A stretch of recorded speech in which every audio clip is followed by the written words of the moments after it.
Hola. How are you today?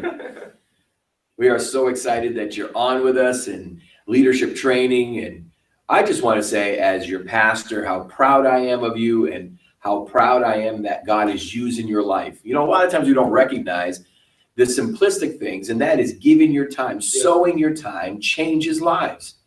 You maybe have heard the testimony, but my mom got saved because the neighbor brought her to Sunday school. She got saved. Her siblings got saved. My grandmother got saved. My grandfather ended up giving his heart to Jesus before he died. 2 of my uncles are in the ministry, all because one lady, now listen, I'm saved because of that lady, all because one person gave their time and invested in somebody else. You might think that your time is insignificant or you don't see a massive change. You don't see a big transition in these kids' lives you're investing in. But I want you to know that God has taken every seed, and every seed has to bring forth a harvest. And it will bring forth a harvest. And you will see generations literally change because of the time you sowed into them. So be encouraged and know that you are very powerful. Don't ever let the devil tell you you're insignificant or not making a difference. It's a lie. You are making a difference. Lives and generations will be changed simply because you've chosen to love people and give your time into their lives. No better seed than your life.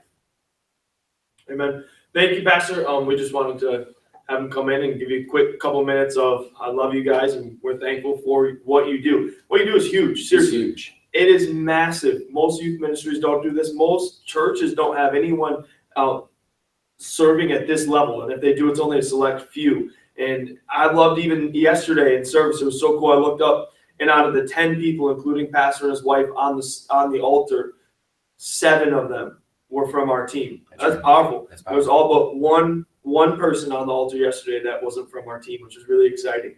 Proud of what you guys are doing. And I'm just going to continue on real quick with 3 decisions every leader has to make that is successful. Every effective leader has to make 3 decisions, almost daily too. And I want to run through what I think those 3 are and challenge you on those as well. The first decision I think that every leader must make is, what do I have to separate myself from to get to my destiny? If you look through Abraham, Moses, you look through all the mighty patriarchs, you look through all the apostles, they all had to sacrifice something. Some sacrificed business, some sacrificed family, some sacrificed their life. Abraham almost sacrificed his son. Moses had to go back to the land where he grew up as a prince. See, every effective leader that we see in the Bible had to sacrifice something.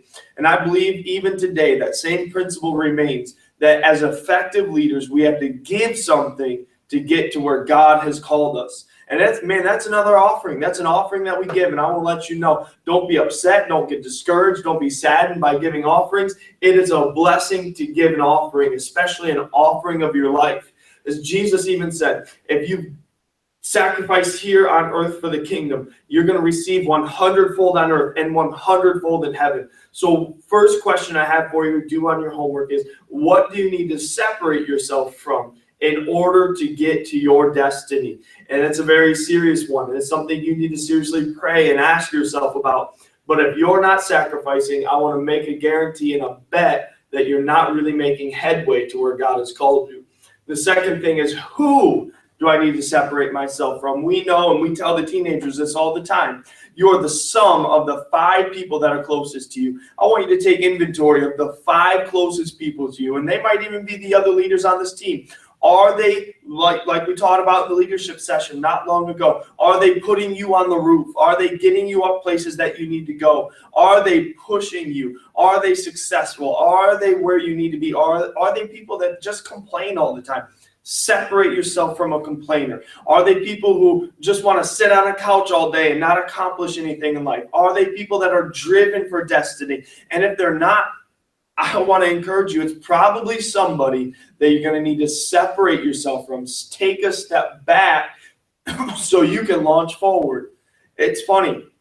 Most people don't think that when they take a step back that they're hurting themselves. But honestly, a lot of steps back are just, it's almost like a rubber band. It's setting you up to launch even farther. take a step back from those people, identify who they are, and make that decision to separate. And the last one is, are you willing to commit to a lifestyle of daily leadership, where it's not something I do on a Thursday or a Sunday or for an equip group, but every day? Jesus asked us to bear his cross. He didn't say bear it on Sunday or Thursday, but are we willing to bear the cross of Jesus Christ every single day? And I want to encourage you, it's one of the greatest things you can do. And you'll see out of this, what's going to happen is, as you make a decision to be a leader every day, to add to the kingdom every day, as you make a decision to separate yourself from people who are keeping you from being effective, and as you separate yourself from things that are keeping you be effective, you're going to see a launch pad towards your destiny, a launch pad to where Jesus has called you. And I believe and I know in my heart that you're going to be happy, you're going to be full of joy, because when God's promises arrive on the scene, mighty, mighty joy breaks out in our hearts. I just want to encourage you. We've seen some amazing things lately. We've seen great crowds. We've seen great things happen in students' lives. Best is yet to come still. And there's still more that we have. There's still things that we can do. And I want to encourage you not just to go through life and let it happen, but take control of what you're a part of. Take control of your life. Don't waste it for 4 hours in front of a TV. Don't waste it for hours on a video game. Some days that's fine. Some days you need that. But don't make those things habits. Make it a habit to add to the kingdom of God every single day. I love you. Those are the 3 questions for your homework. What do I need to separate myself from? Who do I need to separate myself from? And am I willing to commit to that every single day? I love you guys. Excited about Thursday night. I'm excited about retreat coming up this weekend. Encourage your students to come. I don't care if they come that day with $100 in hand. Encourage them to come. It's going to be a life-changing weekend. Have a phenomenal day. I'm praying for you.